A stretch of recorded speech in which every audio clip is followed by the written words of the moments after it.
दोस्तों, धरती की सतह के कई नीचे बहुत से ऐसे पदार्थ और धातु गड़े होते हैं जिसका इस्तेमाल हम आम जीवन के अंदर करते हैं। इन्हीं पदार्थों को खनिज कहा जाता है।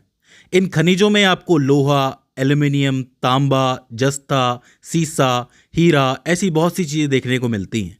लेकिन कुछ एक खनिज जो होते हैं थोड़े विशेष प्रकार के होते हैं, क्योंकि उनमें से परमाणु ऊर्जा निकल रही होती है, यानी कि वो अपने अंदर से ऊर्जा जो है बाहर निकाल रहे होते हैं, इमिट कर रहे होते हैं। तो ऐसे ही खनिजों को परमाणु खनिज या न्यूक्लियर मिनरल्स कहा जाता है। अब भारत में भी ऐसे बहुत से परमाणु खनिज पाए जाते हैं, न्यूक्लियर मिनरल्स पाए जाते हैं, जैसे कि uranium, thorium, beryllium, monazite, zirconium, antimony, graphite, lithium, इसी तरीके के और भी। इन परमाणु खनिजों की थोड़ी सी मात्रा भी हमें मिल जाए तो हम बहुत ज़्यादा ऊर्जा बना सकते हैं। हालांकि इसकी एक पूरी विधि होती है, पूरी टेक्निक होती है, पूरे संयंत्र लगते हैं जिससे कि ऊर्जा बनती है। लेकिन थोड़े से भी बहुत ज़्यादा ऊर्जा बन जाएगी, जिसकी वजह से हम अच्छे खासे ऊर्जा संसाधन पैदा कर सकते हैं और हम उन इलाकों में ऊर्जा पहुंचा सकते हैं जो आज भी उससे वंचित है। मतलब ऐसे इलाके जहां आज भी बिजली नहीं आती है। अब मैं आपको बता दूं कि भारत में परमाणु शक्ति के जो जनक हैं वो डॉक्टर होमी जहांगीर भाभा है। इसको आपको याद रखना है, क्योंकि सवाल बनता है कि भारत में परमाणु शक्ति के जनक कौन है, तो आपको नाम याद रखना है, डॉक्टर होमी जहांगीर भाभा। इन्हीं के निर्देशन में वर्ष 1948 में परमाणु ऊर्जा आयोग और 1954 में परमाणु ऊर्जा विभाग की स्थापना हुई थी। ये भी एक फैक्ट है, इससे सवाल बन सकता है कि परमाणु ऊर्जा आयोग की स्थापना कब हुई, 1948 में, और परमाणु ऊर्जा विभाग की स्थापना कब हुई, 1954 में। दोनों ही इनके निर्देशन में हुआ था। अब हमें यह देखना है कि भारत के कौन कौन से हिस्से में कौन कौन से परमाणु खनिज पाए जाते हैं, जिसमें सबसे पहले हम यूरेनियम की बात करेंगे, यानी कि भारत के यूरेनियम क्षेत्रों के बारे में। देखो, यूरेनियम जो है वो परमाणु एनर्जी के अंदर सबसे मुख्य माना जाता है, क्योंकि इससे आप बहुत आसानी से बहुत सारी ऊर्जा बना सकते हो। तो पूरे विश्व में यूरेनियम की बड़ी वैल्यू है। जो न्यूक्लियर बॉम्ब और एटम बॉम्ब वगैरह बनते हैं उसके अंदर भी इसका बड़ा यूज होता है। तो ऊर्जा और विनाश दोनों को ही यूरेनियम पैदा कर सकता है। भारत की बात करें तो सबसे पहले हमें झारखंड का नाम लेना होगा यूरेनियम के मामले में। यहाँ पर एक सिंहभूम जिला है जहाँ पे बहुत सी जगह हैं जहाँ पर यूरेनियम पाया गया है, जैसे कि जादूगोड़ा, भाटिन, नरवा, पहाड़ और तुरम डेह। इंपॉर्टेंट जगह है तुरम डेह, ये इंपॉर्टेंट जगह हो जाती है। मेघालय की बात करोगे तो मेघालय में डोमियासियात बहुत ज़रूरी जगह हो जाती है।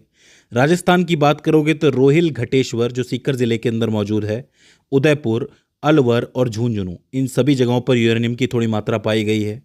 आंध्र प्रदेश की बात करोगे तो YSR, जिसको कुडप्पा भी आप कह सकते हो, और नेल्लौर ज़िला, दोनों जगह पर पाया गया है।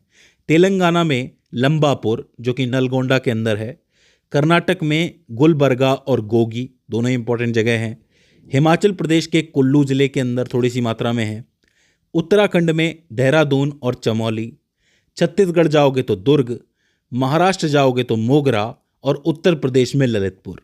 ये सभी जगह जो हैं भारत के प्रमुख यूरेनियम क्षेत्र माने जाते हैं।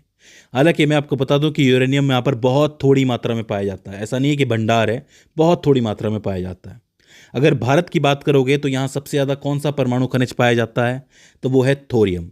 तो भारत के प्रमुख थोरियम क्षेत्र भी देख लो। केरल में कोल्लम, तमिलनाडु में कन्याकुमारी और मदुरै, आंध्र प्रदेश में विशाखापट्टनम, ओडिशा तट के जो मोनोजाइट बालू है उसके अंदर आपको मिलेगा थोरियम, झारखंड के हजारीबाग के अंदर मिलेगा और पश्चिम बंगाल के भी बहुत से हिस्सों में मिलेगा। तो थोरियम के मामले में भारत थोड़ा सा समृद्ध है, इस बात को समझना पड़ेगा। यूरेनियम कम है लेकिन थोरियम ज़्यादा है। तो जो परमाणु ऊर्जा है उसके लिए प्रमुख परमाणु खनिज कौन सा है, यूरेनियम है, लेकिन भारत में ज़्यादा क्या है, थोरियम है। बेरिलियम की बात करोगे तो झारखंड, आंध्र प्रदेश, राजस्थान, मध्य प्रदेश, तमिलनाडु, जम्मू कश्मीर और सिक्किम के कुछ हिस्सों के अंदर आपको मिल जाएगा। ग्रेफाइट की बात करोगे तो ओडिशा के कालाहांडी और गंजाम में मिलेगा, बिहार के भागलपुर में, आंध्र प्रदेश के विशाखापट्टनम में, तेलंगाना के वारंगल के अंदर मिलेगा, तमिलनाडु के तिरुनवेली के अंदर मिलेगा। राजस्थान की बात करोगे तो जयपुर और अजमेर में मिलेगा, उत्तराखंड में अल्मोड़ा और कर्नाटक के अंदर मैसूर। ये वो जगह हैं जहाँ पर आपको ग्रेफाइट क्षेत्र देखने को मिलते हैं। तो यहाँ पर आपको ग्रेफाइट की अच्छी खासी मात्रा देखने को मिलती है। लिथियम की हम बात करें आखिर में आके तो कर्नाटक का जो मांड्या है वहाँ आपको देखने को मिलेगा, बिहार के मुंगेर के अंदर मिलेगा, झारखंड के हजारीबाग के अंदर मिलेगा, बस राजस्थान के भीलवाड़ा के अंदर मिलेगा और छत्तीसगढ़ के बस्तर के अंदर मिलेगा। तो इसका मतलब थोरियम, बेरिलियम, ग्रेफाइट और लिथियम, ये 4 इंपॉर्टेंट परमाणु खनिज हैं जो आपको भारत में मिल जाएंगे। यूरेनियम भी मिलेगा लेकिन थोड़ी मात्रा के अंदर मिलेगा, तो उसको भी आपको याद रखना है। तो इस वक्त भारत की परमाणु ऊर्जा में जो रोल निभा रहे हैं परमाणु खनिज, वो कौन कौन से हैं? यूरेनियम और मुख्य रूप से थोरियम। तो दोस्तों ये हो जाती है भारत के परमाणु खनिजों की स्थिति। आई होप आपको समझ में आई होगी। इनमें से अगर आप थोड़े थोड़े 4-5 भी याद कर लेते हो तो भी आपका काम हो जाएगा, आपका आंसर बन जाएगा। तो इन सबको आपको ध्यान में रखना है थोड़ा थोड़ा।